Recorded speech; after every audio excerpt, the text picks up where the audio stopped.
everybody, it's that time again. It's time for Diary of a Physicist Farm Gal. My name is Deborah, and I'm coming to you from here on my family farm in the foothills of the Arkansas Ozarks, where I like to do all the crafts. I knit, I crochet, I sew, I quilt, I make baskets, I make jewelry, I do needlework. I'll try any craft once and twice if I like it. I am also a university professor where I teach classes in physics and astronomy to physics majors, to general education majors, and I have a research group of students, and I'm also a docent in our planetarium.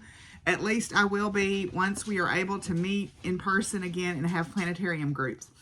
I am also a farmer. I'm a third-generation family farmer here on my farm, where I raise grass-fed beef cattle, I raise horses, I have a flock of heritage poultry, I have rabbits, I have a retirement herd of miniature horses, miniature donkeys, a miniature mule named Pumpkin who thinks she rules the roost, and Princess Penny, the pot-bellied pig, the protector of the poultry. And I am also, as you can tell from my sweet little furry co-host here, Willie, I am fur kid mom to 14 dogs, 7 indoor cats, and an undetermined number of outside barn cats. So if any of all of that sounds interesting to you, I hope you'll come on along and join us on this episode of Diary of a Physicist Farm Gal. What are you into, Willie? Oh, I know. I woke you up to do this, didn't I?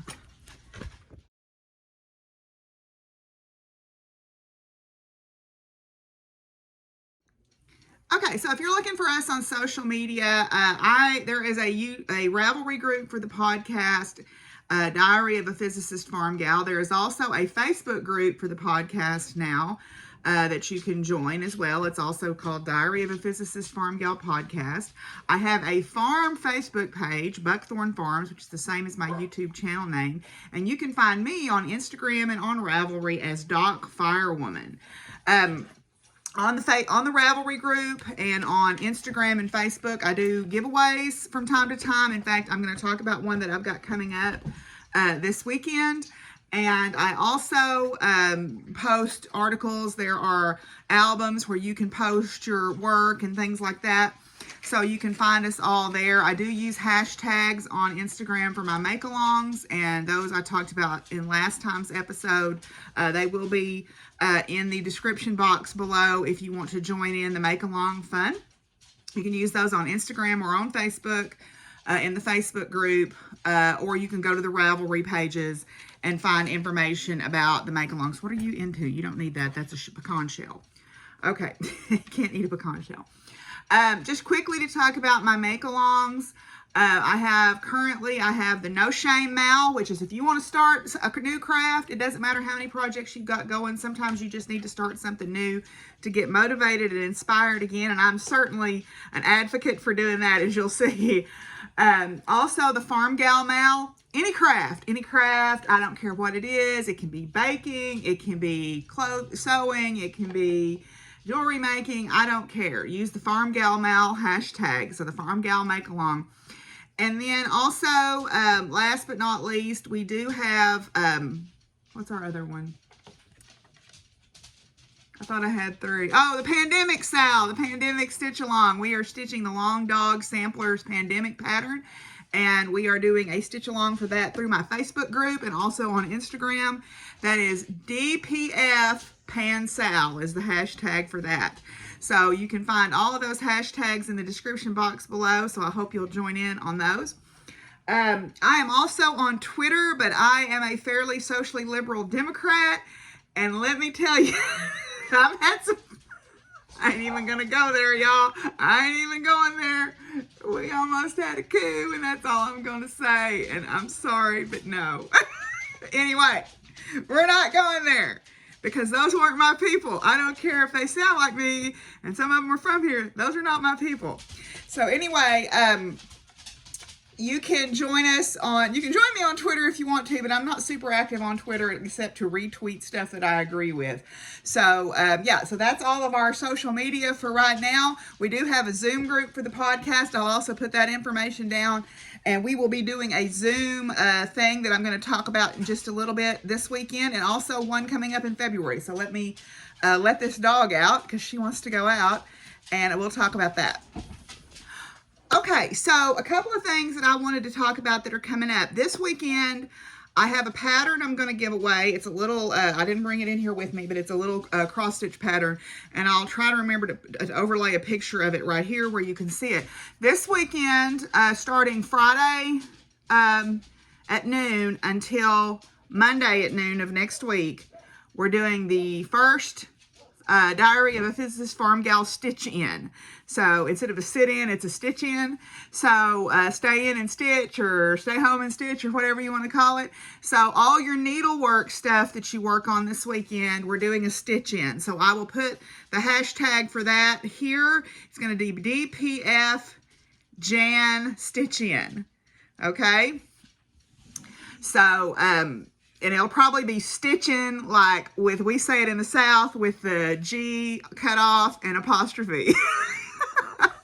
Anyway, so if you'll use hashtags for that on all your needlework stuff that you do this weekend, then I will give away a pattern on Monday, and I'll contact the person through whatever medium I can find it. But that's going to be your Instagram hashtag, and I'm also going to probably put an album on Facebook, but I think primarily it'll be an Instagram giveaway. So use the hashtag on Instagram. If you're not on Instagram, but you are on Facebook, I think I'll put an album up there too, and I'll draw from both of those groups. I'll merge everybody together and draw for the pattern prize that I'll put right here. So yeah, I thought that would be fun. Now, the next thing is the first Saturday in February. My friend Nancy sews for Quilts of Valor, which is a program that gives beautiful quilts to veterans. And they have a sew day the first Saturday of February every year. So I don't sew for Quilts of Valor, but I want to sew. So I thought what we would do is have a special Zoom day for people who want to sew together or talk about sewing or whatever. I'm going to open my Zoom room at noon Central Time, and I'm going to leave it open until 6 or 7 p.m. that same Central Time. And it's a sewing thing. Now, if you want to come on and do other things, you can obviously do that. But what I'm going to do is everybody that logs in that's part of the sewing thing that logs in, and they have to put your name in the chat, Cammie, or something. Yours bad as Simon showing everybody your butt. Go. Cats. Everybody that logs in and puts their name in the chat for the drawing, I'm going to draw from the chat for a gift certificate to Joanne Fabrics and Crafts. Okay. It'll either be a gift card that I send you, or I may just do an electronic certificate, but we'll do it that way. So it'll probably be $20, I think, is how I'll do it. But if you want to get in on the action on that, that's going to be the first Saturday in February, and I'll try to talk about that on both Instagram and on my Facebook group. So those are some things that are coming up. I hope that y'all find something you can participate in, because I'll take any craft, y'all. I'm not picky. Everything's crafting. Blacksmithing, making baskets, woodworking. It's all crafting. Painting. I don't care. Baking. It's all a craft. You're creating something. So let's get down with that. So, all right, we're going to move on. I've got some finished objects to show y'all.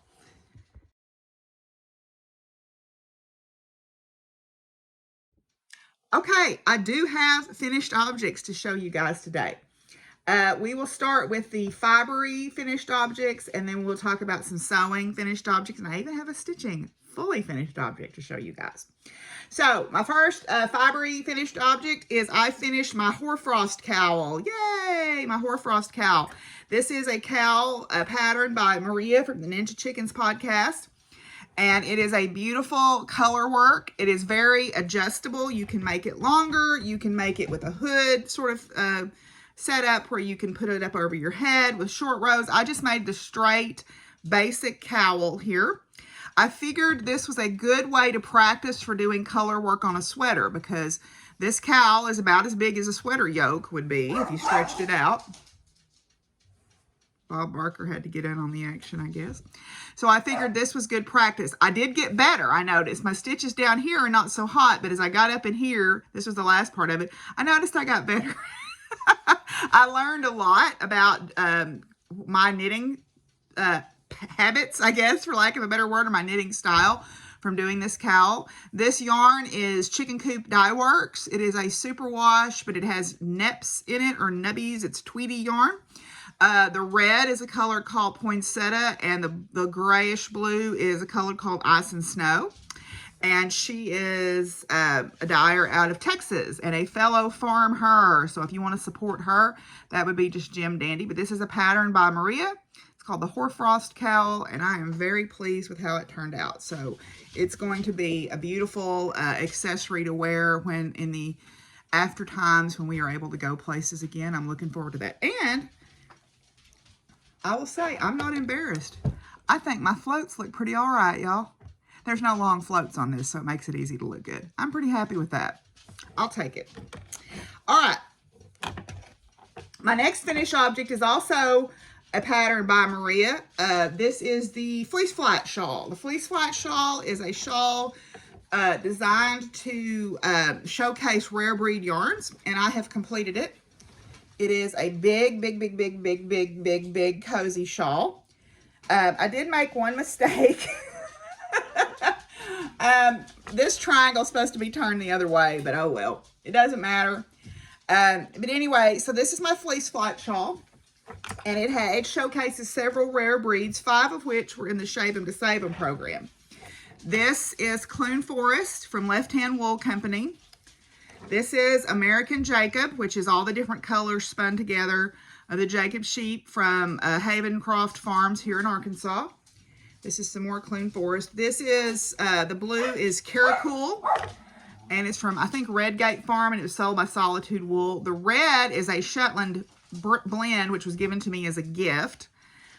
Then this is Cotswold from Ross Family Fibers. And then this is Perrindale from Phoenix Farm Fiber. I think it's now called Stringtown Fibers. I think they changed their name. And then the white in here, or the natural in here, is also from Stringtown or Phoenix Farm Fibers, or Phoenix Fiber Farm. This is Gulf Coast Native. So the Perrindale doesn't count for the Shave 'em to Save 'em, and the Shetland blends don't either, but the rest of them do. So I turned in my pictures of all the projects. I had 5 projects with 8 breeds total. So I'm hoping to hear back from them soon. What I wanted to get was at the 5 project level. I just wanted to, hey, stop.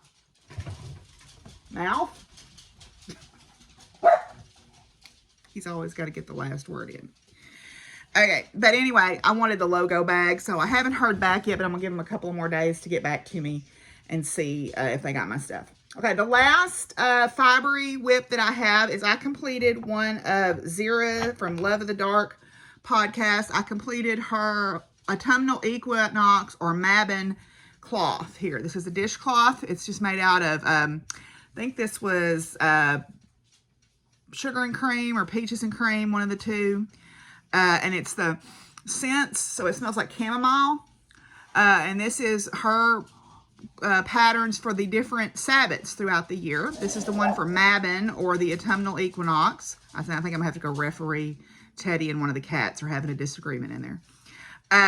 She's got these free patterns on her blog. She has a podcast, Love of the Dark Arts, or Love of the Dark Fiber Arts. You can find her on YouTube. And she's also on Instagram, but her patterns are free on her blog. So I've got some more of those printed out, and I'm going to be making all of the rest of them. So I got that done.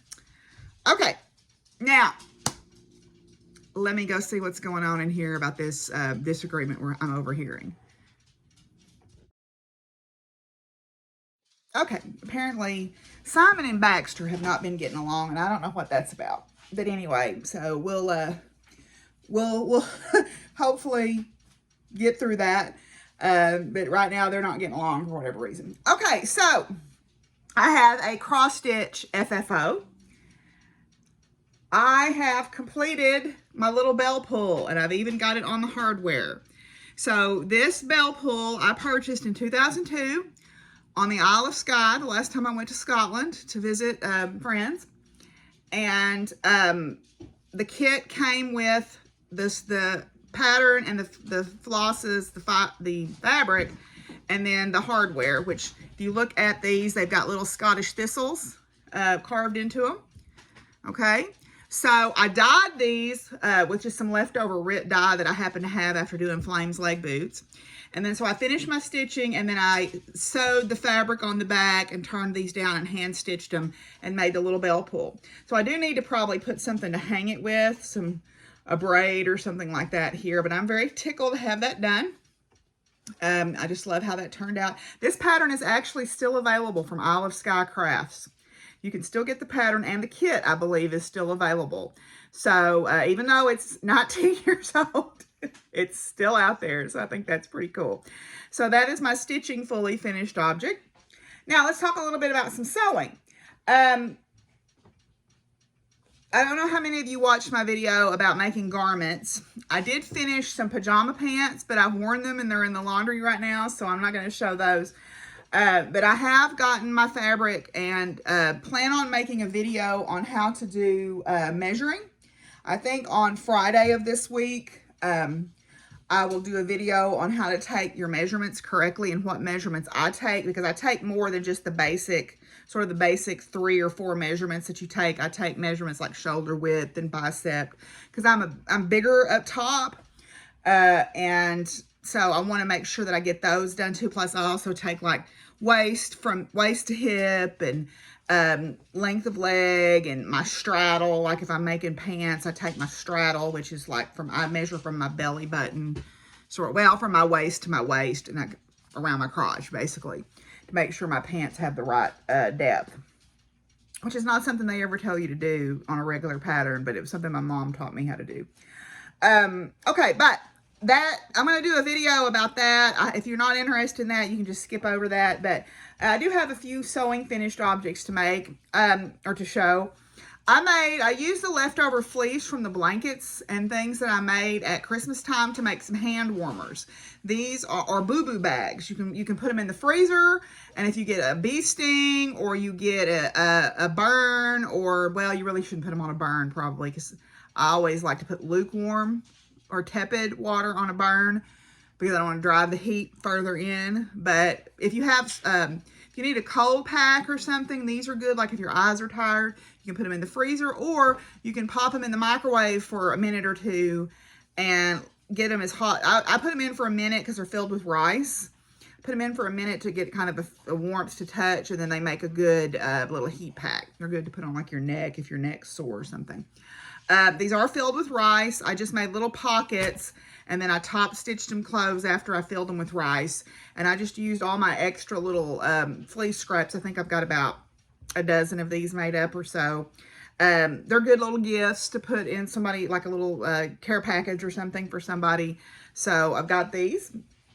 I didn't show these guys last time, but many years ago, my friend Jackie, and I think I showed this during Vlogmas, gave me the printed panel for this little sheep. Okay, and it moved with me twice. It's in a Ziploc bag. It was already cut out, and I thought, I'm going to make that little sheep. Well, as I got to reading the instructions, I realized on the panel there had been 2 sheep. There had been an adult and a baby sheep, basically.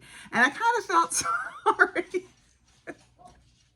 I kind of felt sorry for the little sheep not having a family. So, in my mind, it needed a family. So I went on eBay and I found the panel of the Victorian sheep, and now Sheepy has a family.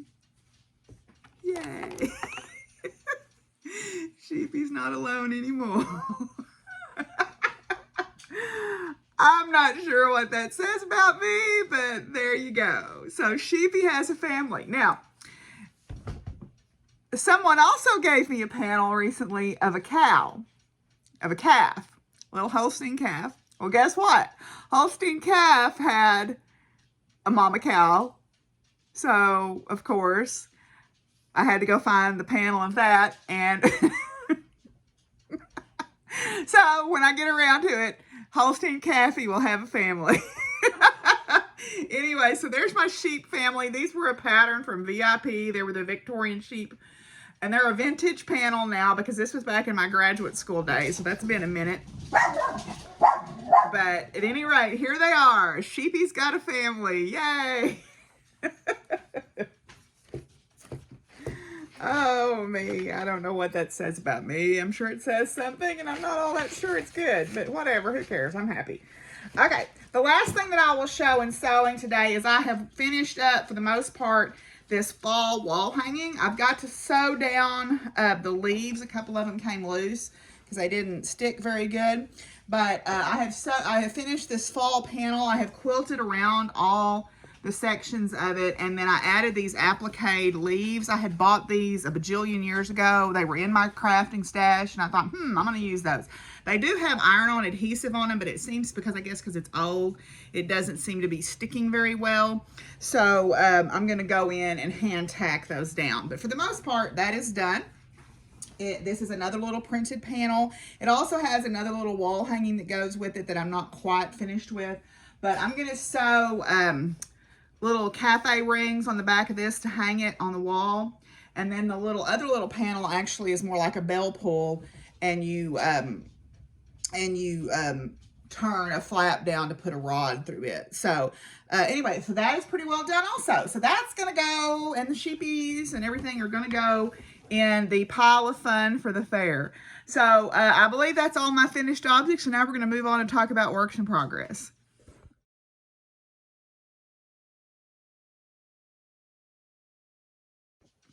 Okay, so I'm gonna start with my yarn whips first.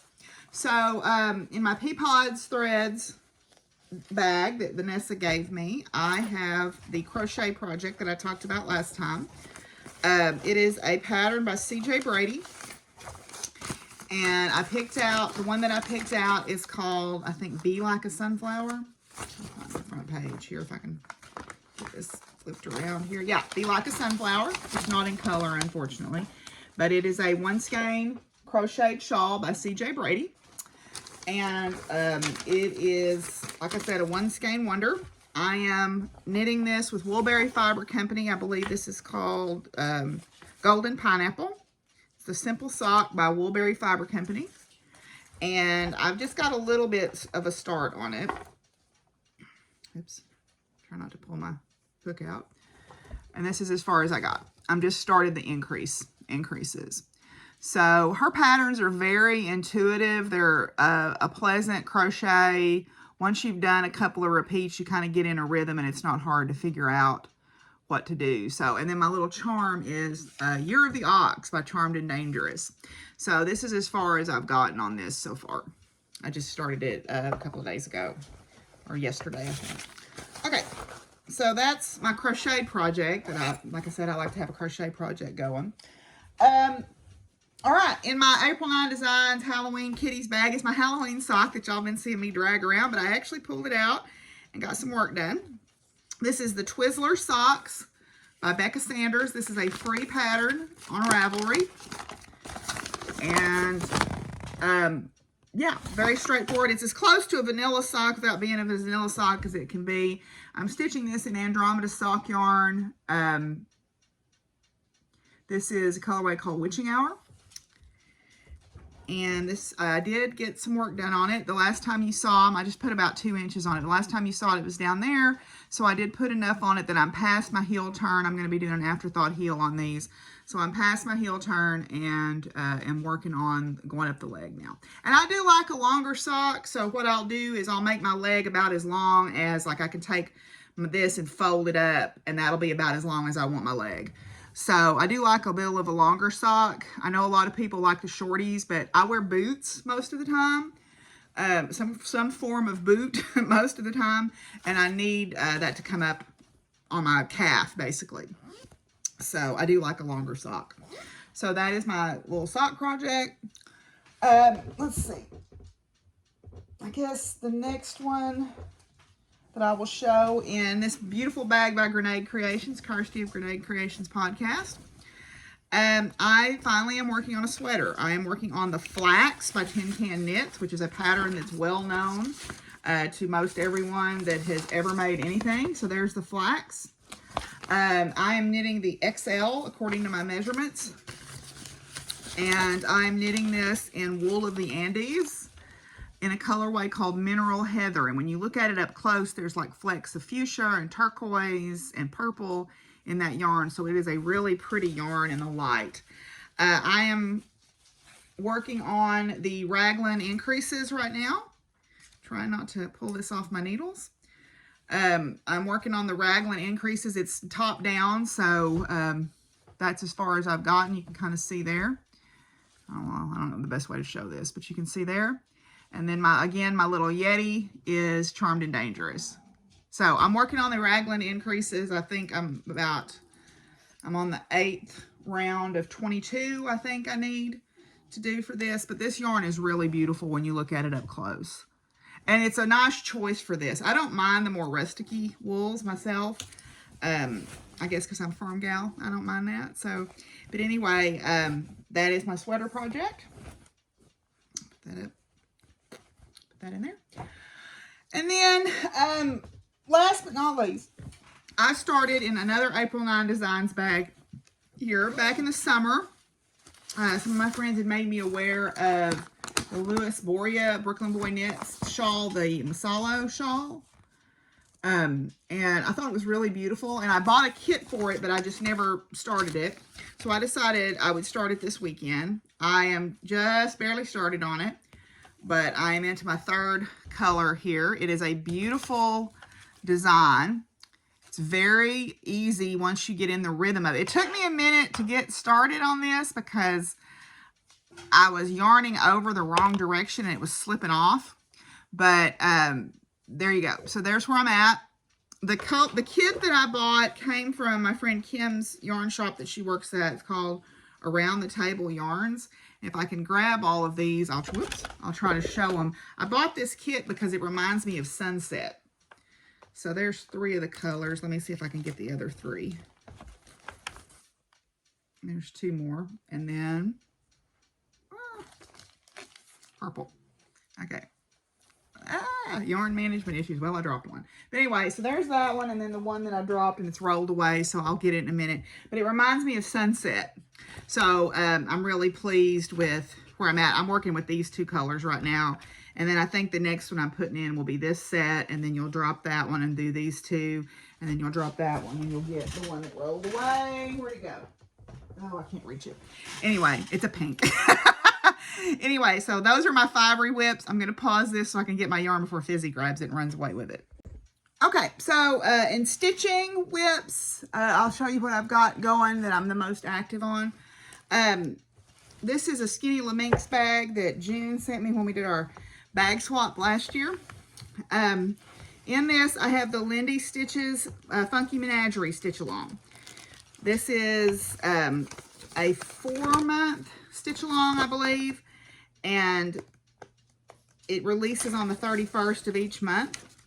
So it's called Funky Menagerie, all right, by Lindy Stitches. And I like it because it's a very doable Stitchalong. Y'all know I've got issues with the alongs.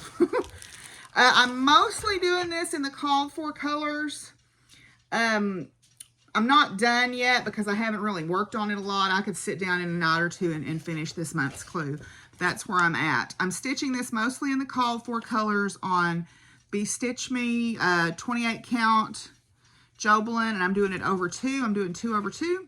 And this colorway is called Lotus. It's sort of a grayish purple or purplish, grayish purple.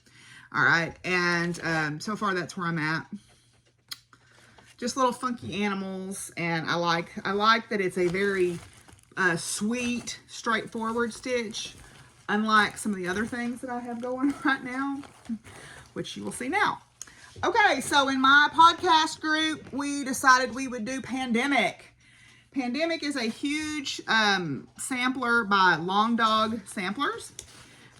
This is what the full shebang looks like with my notes on it about what I want to change. I am still on page 1 because I haven't prioritized working on this either, but I'm still on page 1. And I've got to finish this motif, and then there's a bird that we call, this is Beatrice, this is Mildred and this is Beatrice, we decided. And then I'm going to make some modifications. I'm going to put in a kangaroo and a koala to represent the Australian wildfires this year. So Yeah, I'm actually stitching this upside down right now, and so I'm holding it like this in my frame. I've got a Lowry stand that I just got. It was on sale on Lovecrafts. It was a really good deal, so I went ahead and sprung for one of those, and boy, it's a game changer. I mean, it is a game changer as far as stitching goes, because I can stitch two-handed. But anyway, so I'm stitching this on 28 count Jobelin from 123 Stitch in a colorway called Wood Violet. And then I'm using, for the designs, I'm using the DMC Colorist floss in a colorway called Canadian Nights. And then I pulled solid colors for the animals that complement the colors in the Colorist floss. So that's where I'm at on that. Slow but steady progress. I think this week I'm going to, the last week I've kind of focused on knitting and crocheting, so this week I might focus more on stitching. But this is a nice contrast. This is the Lindy Stitch is a nice contrast to working on this, because this is obviously a labor of love. Definitely a labor of love.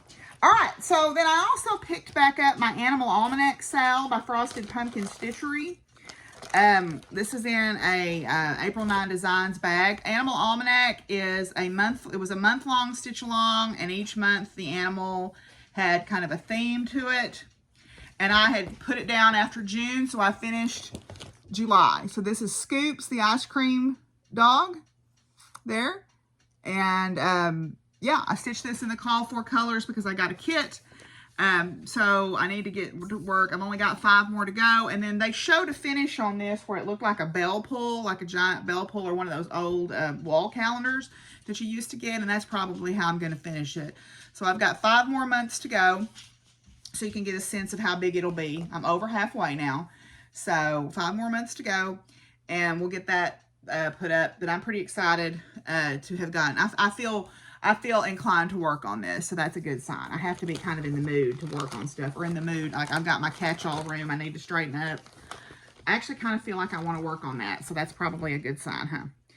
Anyway, so those are my stitching whips. So I don't have any sewing whips to show you guys, so we're going to come back and talk about future crafting, okay?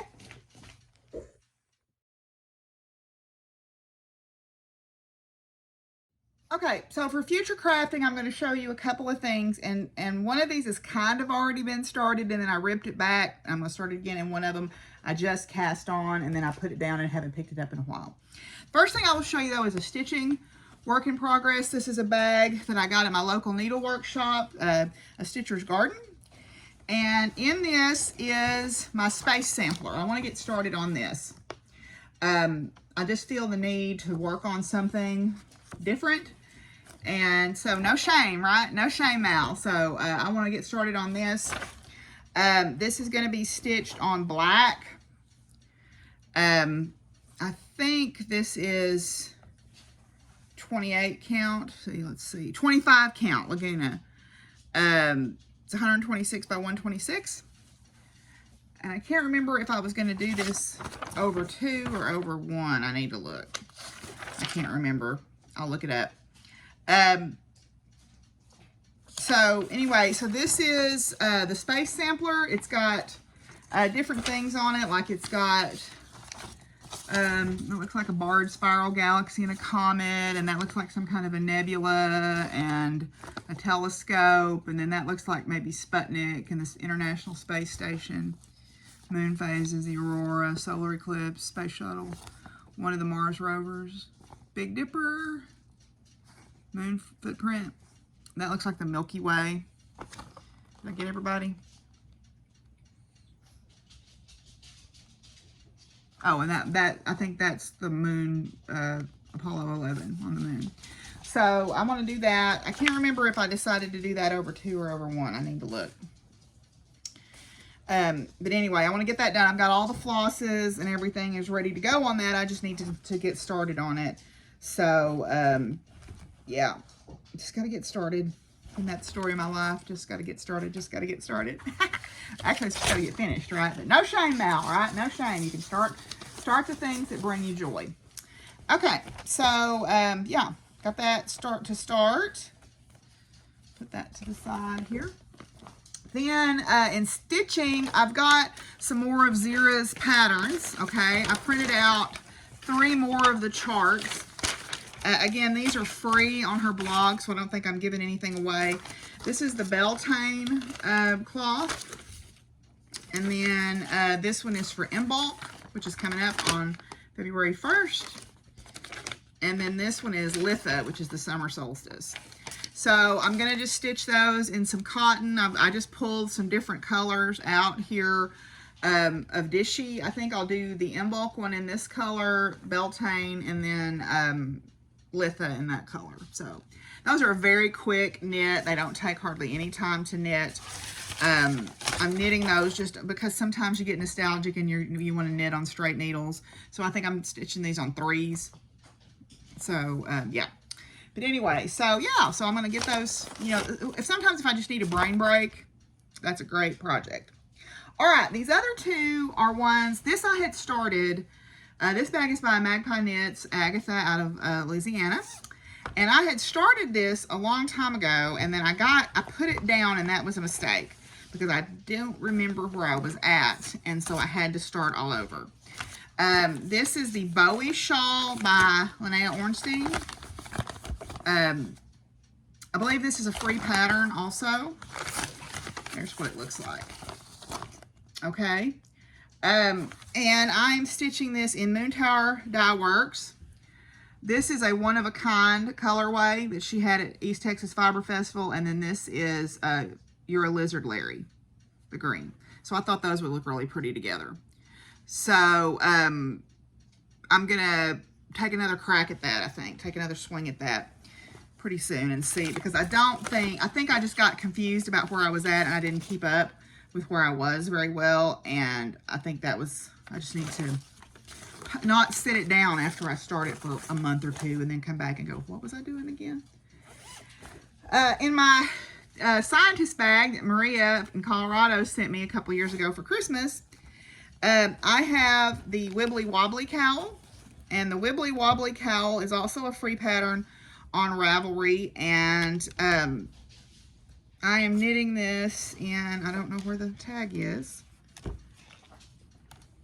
for this yarn. I thought it was in here. I think this is End of the World Radioactive. So it seemed appropriate, right? Radioactive. Anyway, this is a free pattern on Ravelry. I just cast it on. It is a chevron. It's vertical stripes, basically, and then it has buttons on it, which I thought would be really cool. So I just got this started just barely a little bit, and yeah, so I want to get that done. I'm kind of in a cowl making mood lately. I don't know what that's all about, but whatever. So yeah, so those are my future crafting. So that's all I'll show you guys for today. So now we're going to move on and talk just a little bit about acquisitions.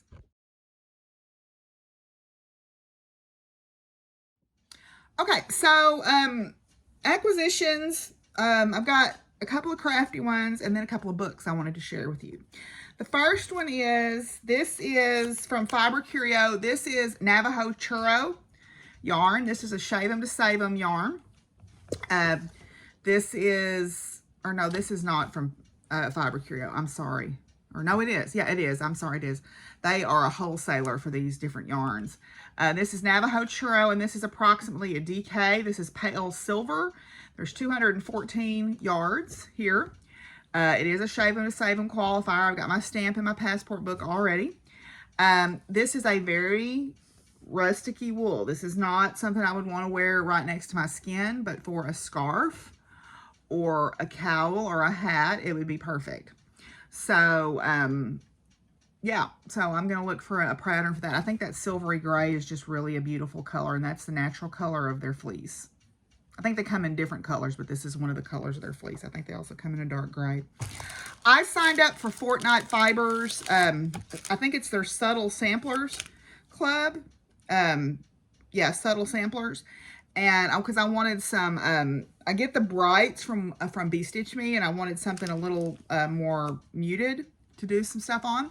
So I decided to sign up for their 32 count even weave linen, and this is their first, this is my first fabric, and this is a colorway called Ruth. Now, It does have some tonal quality to it. It's sort of looks kind of like a pale tea dye. And this is 32 count even weave linen. So yeah, magnifying glass time for that. So that is Fortnite Fabrics. I already kind of have in mind what I want to put on this, but I want to make my space sampler and finish a couple of other things first before I start anything else big. Okay. Well, there we go. All right. The last thing is, I went ahead and sprung for the spring-loaded scissors. I love these scissors because they keep me from getting hand fatigue. They are a slightly cushioned grip, and they're spring-loaded, so their natural position is open. So you're pushing down instead of pulling open. So you're only exerting force one direction. So I really like that. Okay. My mother and I both had pairs of these, and these are the titanium blades, so they hold their edge a lot longer. But I found these on sale, and I just went ahead and sprung for them. So yay.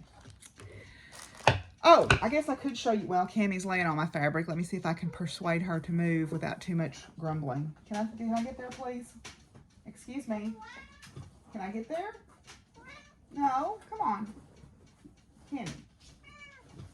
Cammie. Hey, don't bite me.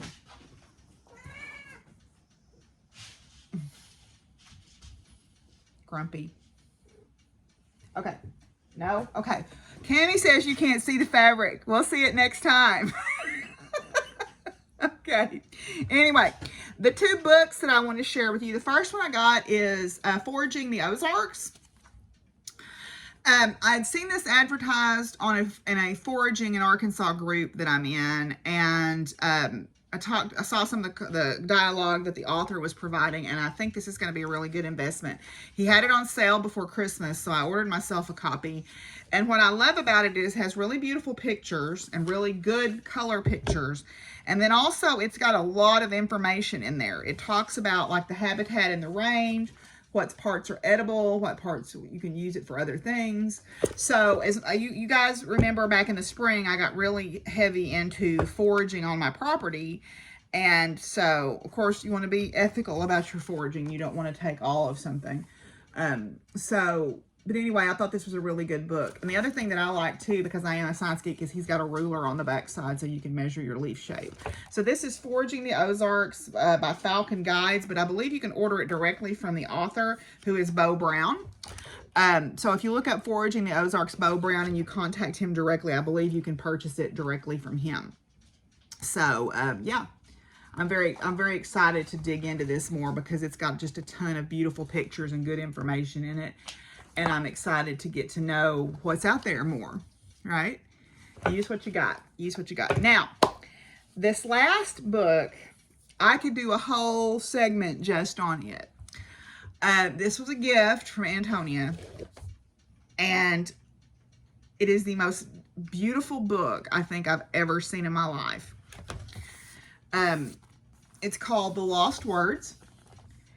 And it's on I'll read you the blurb on the back. It says, "Once upon a time, words began to vanish from the language of children. They disappeared so quickly that at first almost no one noticed until one day they were gone. But there is an old kind of magic for finding what is missing and for summoning what is vanished. If the right spells are spoken, the lost words might return." And what this is about nature. Okay, so what it has in it, and I'll try to hold it up where you guys can see. First of all, the artwork in this is incredible.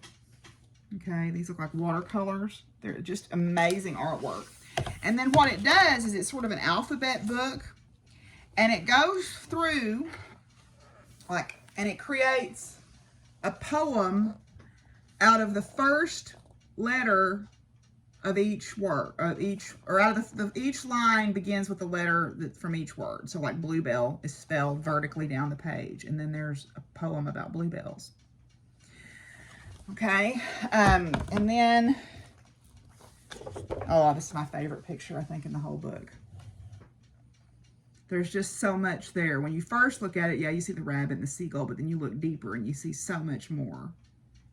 This book is just, it's just everything. It's just everything. Okay. So, like, for example, here's a poem about the lark. Okay. Now, we have meadow larks here, which are different than the British larks that this talks about. But it says, lark, little astronaut, where have you gone? And how is your song still torrenting on? Aren't you short of breath as you climb higher up there in the thin air with your magical song still tumbling on? Right now I need you, for my sadness has come again, and my heart grows flatter, so I'm coming to find you by following your song. Keeping on into deep space, past dying stars and exploding sun, to where at last, little astronaut, you sing your heart out at all dark matter. I love that. Oh, this book is everything. Oh, here's the magpies building their nests. So, this is The Lost Words by Robert Macfarlane and Jackie Morris. It was published, I believe, in 2017. If you can find this, oh, get it. It will make your heart just sing. It's the most beautiful book ever. So, I think that it is really important to share this kind of stuff, especially with children, but even kids at heart like me. I think it's really important to have these things. So, yeah, so we're going to move on now and talk about farm life.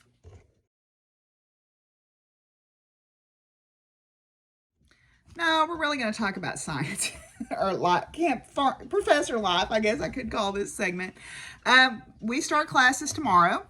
I don't have classes tomorrow. My first classes are on Wednesday. I am on the list to get the COVID vaccine. I'm in group 1B here in Arkansas. 1B is 70 years old plus and public education. So I am on the list at my pharmacy to get the vaccine. And after, reading all the science on it, I feel confident about taking it. I'm not concerned about that. So we're going back to campus. I am concerned about my students' mental health. I know I went to campus last Monday to turn in some paperwork and just to work in my office for a little bit and get my classes ready. And I was visiting with some of my colleagues from a distance, but it was nice to see actual people. I'm concerned about some of my students. They have life stuff going on, and at the best of times it would be challenging, but when they are so isolated. So I actually reached out to a few of them I have a couple of them that have my phone number because they either work for me or we've been on like a women in physics trip, and so we could communicate. So I just contacted them and said, hey, are you okay? What can I do? Is there anything I can do to help? You can call me, whatever. So I heard back from them, and they were all very appreciative, and I'm really glad that I did that.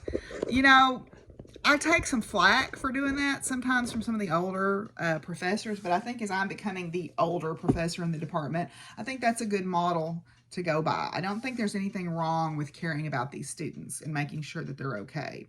That's part of the mentoring process, in my opinion. But anyway, so that's, we're starting class. I'm trying to do things a little differently to keep my students more engaged this semester. That's going to be the challenge again, because even though we're starting to roll out the vaccine, the doses are limited. A lot of people probably won't get the vaccine that want it until June or July. So I still think it's the best plan to teach off campus again this semester, but I will be looking forward to going back in the fall and things, getting back to where I can see my students again. I learned an interesting fact. I was listening to SciShow, and I found out that platypuses fluoresce. And they said that they think that they fluoresce because they absorb ultraviolet light, and then they fluoresce as a result of absorbing ultraviolet light. What fluorescence is when you have something that absorbs ultraviolet light, or when you shine ultraviolet light on it, it glows. Now, phosphorescence is a little bit different, and this is also different than bioluminescence. Bioluminescence is there's a biological process going on causing the glow. Phosphorescence is where you absorb regular light, and then over the course of time, you glow in the dark, like glow in the dark, you know, the little stars you put on your walls or whatever. Fluorescence is where that happens under exposure to ultraviolet light. And a lot of the animals that hunt the platypus are able to see in the ultraviolet. So if you absorb the ultraviolet, then they can't see you. So it's pretty smart. They don't know for sure why they do it. They just know that they do. And it turns out that there are mammals in all the major, is it families or groups? I can't remember what branch it is, how far down the taxonomy it is, that have this property. So it's an interesting thing to show that all of these things have evolved or have this property. So they don't know, they were talking about they don't know if it's from a common ancestor or if it's convergent evolution or whatever, but I just thought it was neat. So what happens when you have something that does this is atoms have electrons around them, and what will happen is when you shine this light on the electron, shine this light on the atom, it gives the electrons a little extra energy. It's not enough that the electron leaves, like in ionization, you know, in chemistry class where you learned about ionization. We call this excitation, and it's the same reason why your fluorescent lights work, things like that. Or neon lights, how they work. You bump the electrons out to a slightly higher orbit when they absorb this energy, but then they can't stay there indefinitely. Everything likes to kind of exist at its lowest energy state, so they relax back down and they release the excess energy. Can I help you? Excuse me. I'm teaching science here. Move. Move. Move. Nobody wants to see your butt either. Okay, so what happens is they'll relax back down to their natural lower energy state and they'll release the light. But in the case of phosphorescence or fluorescence, or how lasers work, you bump things up and they create what's called a population inversion, because they have what's called a metastable state. They'll bump up, and instead of going right back down to their lower energy state, they kind of hang out in this higher energy state until there's a lot of them up there, and then they gradually relax back down. Now, in the case of a laser, you force them to go real quick, but in the case of like your glow-in-the-dark stuff, they gradually go back down. Okay, they gradually go back down, and so that's why those things glow in the dark. They eventually transition down, and you're seeing this weak light get emitted over the course of time, and fluorescence kind of works the same way. So I thought that was kind of neat that platypuses glow in the dark. Platypuses are strange enough without that extra little, I mean, it's almost like not even that strange that it's the platypus, because, you know, of course it's the platypus, right? Yeah, so that's a little interesting scientific factoid for you today. And there's other things that glow in the dark too, so like scorpions. Anyway, so we're going to move on now, and now we're going to talk about farm life.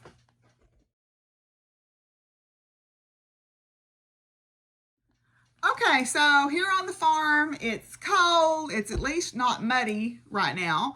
We're kind of drying out, but we've got rain called for starting over the weekend and going all into next week.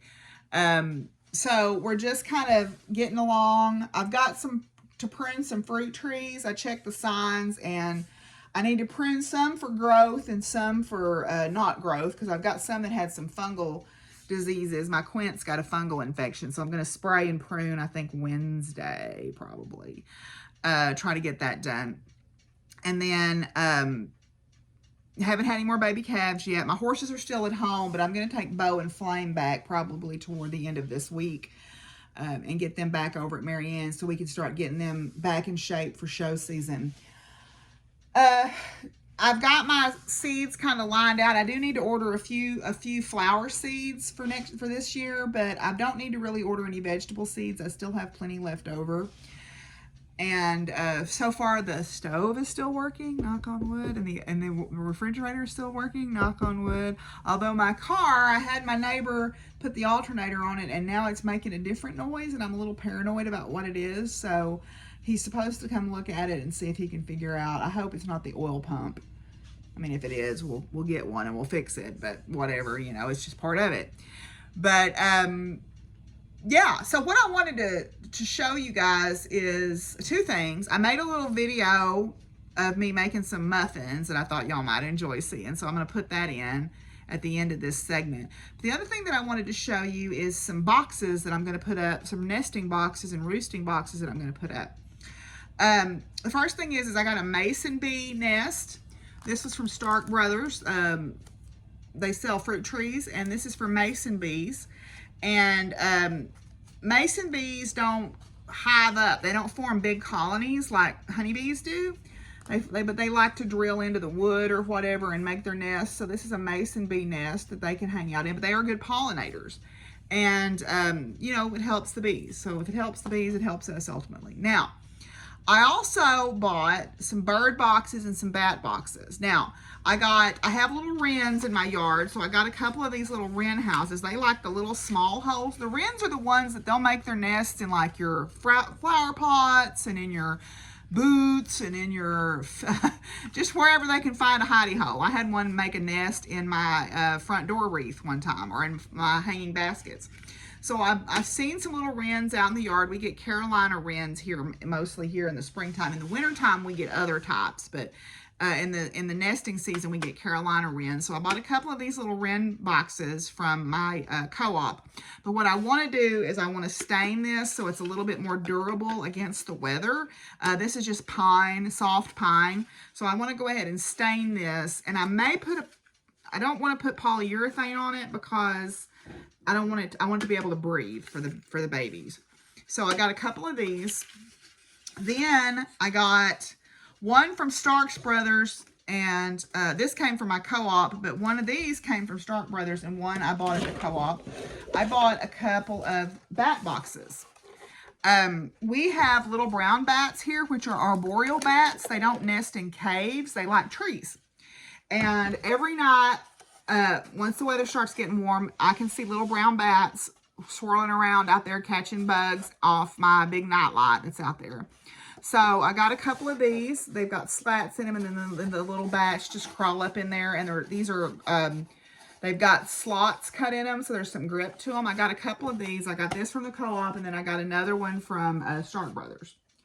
So I got those to hang up. I'll probably hang these out close to the wood line, out in my horse pasture, where I can kind of check them. You can go during the day, and you can see if there's bats in there, or there might be bat guano on this where they go to the bathroom while they're sleeping or whatever. But I'm going to hang these up out in my horse pasture because bats are good bug control. Then back in the fall, I ordered from a place on Etsy. They're called birdgazer.net, and they make bird boxes with very good specifications. Bluebirds need boxes to nest in, and I have a lot of bluebirds here, but if you make the holes too big, then they will get other birds beside bluebirds. Okay, so the holes have to be I think it's 1 1/8 inches is the specification for a bluebird. Move. Okay, thank you. But they like this style of box, and I have a whole bunch up, but some of them are starting to get kind of worn and aged and not holding up so good anymore. So I ordered 4 of these from birdgazer.net. They make them so that you can take the brads out or unscrew this base and open them up to clean them. They have the slots in here to make it breathable, and then they give you the wood and where the source of the wood. So this is ethically sourced wood. So this was from a tree that was being cut down anyway. It wasn't cut down to make the box. It was being removed for some other reason.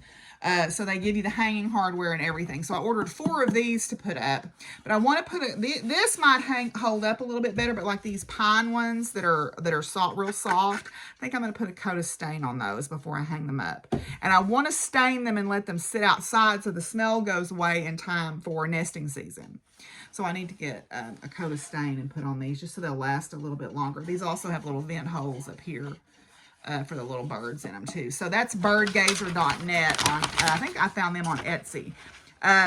Now the shipping is a little steep because 4 of these are pretty heavy, and of course they've got some size to them. But he also makes other types of boxes, like he makes screech owl boxes and duck boxes, and I have a duck box out there I need to hang up too by my pond. So, but anyway, so I'm gonna spend some time going around because I like having the wildlife on my property. So I try to make it as inviting as possible for those guys. So, yeah. So I think that's all I've got today for farm life. So I'm going to slot the video of me making the muffins, very unprofessional cooking video, in here at the end. And then we'll come back with a few final thoughts. Hey guys, I'm by no means a home economist or a chef of any kinds, but I thought I would share my breakfast muffin little quick makeup that I do. I found this on Pinterest. It's literally just a can of pumpkin and a box of yellow cake mix. That's it. You can use, I've used my own pumpkin sometimes. This happens to be a can of pumpkin that I had. And then I do different mix-ins. Like today, I'm adding these seeds because, you know, health. And then these are some of the locally grown pecans. One of my favorite things to put in there is the dates, the sweet pitted dates. And then also I like dried cranberries. I've put in walnuts. I've put in oats. Just whatever I have on hand. But they make a nice, great big muffin because I have this big Texas muffin size pan. So I'm just going to mix these up real quick.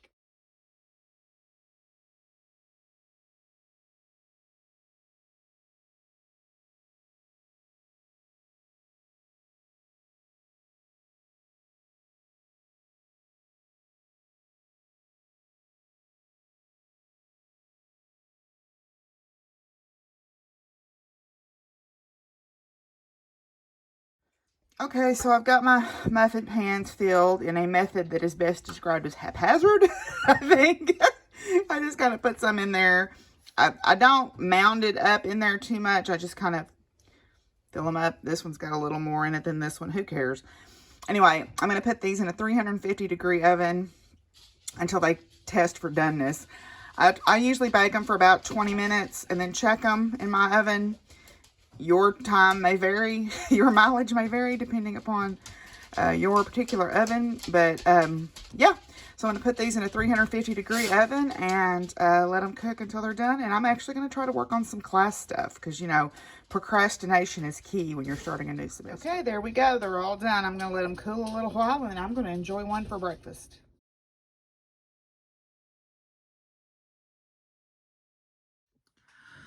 Okay, so my final thoughts today, I was thinking about, you know, in this time that we live in, it's more important than ever to show support to groups that are being attacked or marginalized.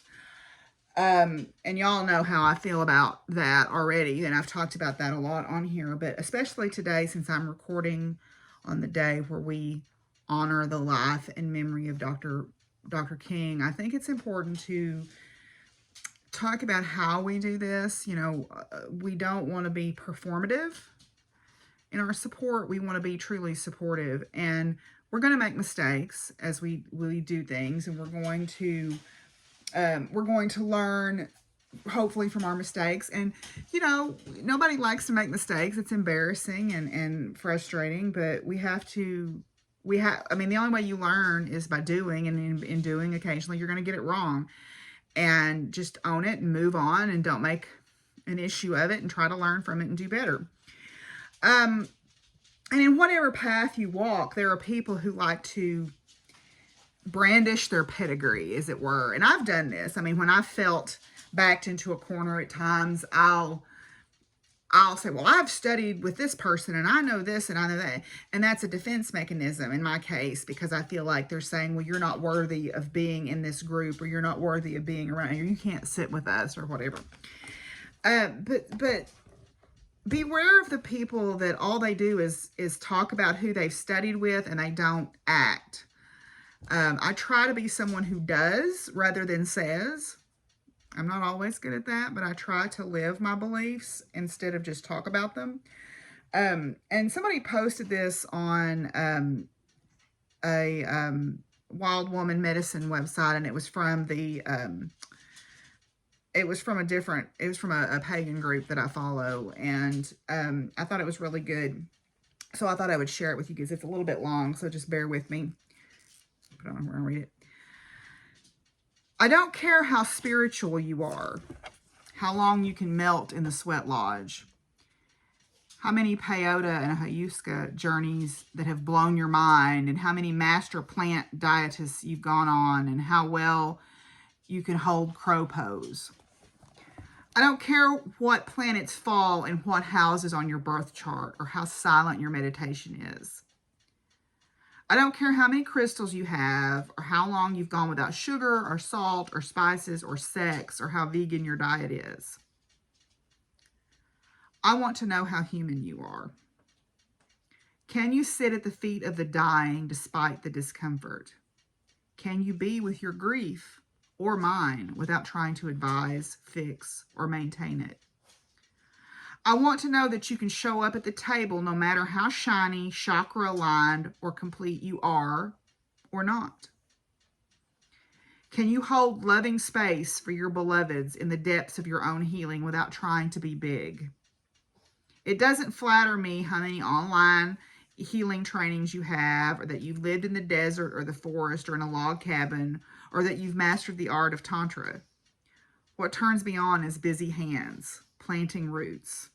That despite how tired you are, you will make that phone call, you will board that plane, you will love your children, you feed your family. I have no interest in how well you can ascend to 5D or astral travel or have out-of-body sex. I want to see how beautifully you integrate into ordinary reality with your unique magic, how you find beauty and gratitude in what's surrounding you, how present you can be in your relationships. How do you hold the ones you love in the midst of conflict? How do you take responsibility for your part? How do you make amends? I want to know that you can show up and do the hard and holy thing that is on this gorgeously messy earth.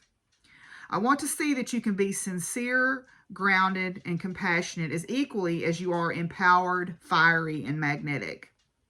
I want to know that even during your achievements, you can step back and be humble enough to still be a student. What's beautiful and sexy and authentic is how well you can continue to celebrate others no matter how advanced you've become. What's truly flattering is how much you can give despite how full you've made yourself.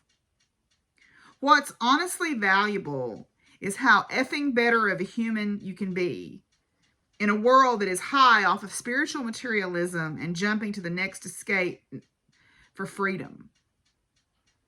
At the end of the day, I don't care how brave you are or how productive or how popular or how enlightened you are. At the end of the day, I want to know that you were kind, that you were real. I want to know that you can step down from the pedestal from time to time to kiss the earth and let your hair get dirty and let your feet get muddy and join the dance with us all. And this is by Taylor Rose Godfrey, as inspired by Orion Mountain Dreamers, The Invitation. And I think that that's an important lesson for me and for everyone to remember, because we spend so much time trying to be validated and to prove ourselves that sometimes we forget to be human. So I'm going to try to remember those words and ponder on those for the next little while. I hope you guys are doing good. I hope that you're taking care of yourselves in these times. I hope you'll join us for some of our alongs or on the Zoom room. And until I see y'all again, I don't know where Willie is. Willie? I'll tell you what, we'll make Cammie say goodbye to y'all because she's been so grouchy. Oh, I know. Here's Cammie. She's going to be a grump. So until I see y'all again, y'all be good to each other and take care of each other. And what, Cammie? You going to tell them? Yeah. Peace out, y'all. Bye.